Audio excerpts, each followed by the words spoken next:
Bu ishlar bilan mashg'ul ona kutilmaganda ichkaridan gumburlash ovozini eshitadi.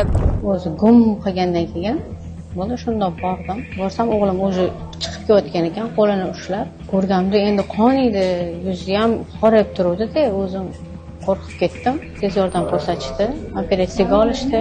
Hozir holat yaxshi, qo'lidan boshqa joyiga jarohat yetmagan. O'zi endi tushkun ahvolda, o'zidan o'tganini o'zi bilyapti, baribir afsuslanmoqda qilgan ishidan. Mani o'zim boshimdan o'tdi. Farzandligiga ogoh bo'linglar, nimalar bilan mashg'ulligidan xabardor bo'linglar. Shu vaziyatda narsa botgan o'zidan o'zi reaksiya kirishib ketib qoldi. Qo'lim turganda siqordimi bilmayman. Yaxshi. Shundan ustidan boshqa ukalarimizga ham unaqa narsani tavsiya qilmayman. Chap bilak suyaklari ochib, maydalanib sinib, qon tomir va nervlari jarohatlanishi, kaft sohasi ezilib yirtilgan jarohati, o'ng qo'l, bilak, kaft sohalari, yuz sohalari kuygan jarohatlari bilan belgilari bor edi. Bemor og'ir shok holatda olib kelingan. Markazimiz standartlari asosida tekshiruvlar o'tkazildi.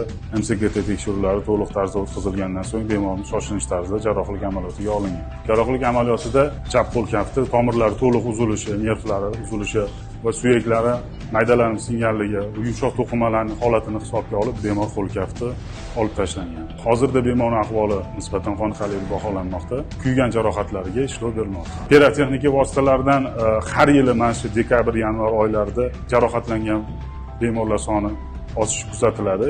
Aksariyat holatlarda juda og'ir asoratlar bilan bemorlar kelishadi. Kuyishdan tashqari suyaklar sinishi, ko'z, yuz sohasi jarohatlari, qaytarib bo'lmaydigan asoratlar ko'p kuzatiladi. Hurmatli fuqarolar, siz ko'rib turgan bu voqea pirotexnika vositalarini qo'llash natijasida kelib chiqqan mudhish hodisa hisoblanadi.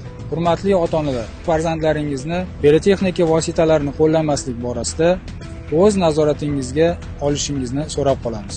Bu yigit pirotexnika vositalarining navbatdagi qurboni bo'ldi. Har qancha ogohlantirilmasin, soniyalik qiziqish ortidan mana shu kabi mudhish oqibatlar yuzaga kelishi davom etmoqda. Salomatligimiz eng katta boyligimiz ekanini esa afsuski uni yo'qotganimizda anglab yetamiz.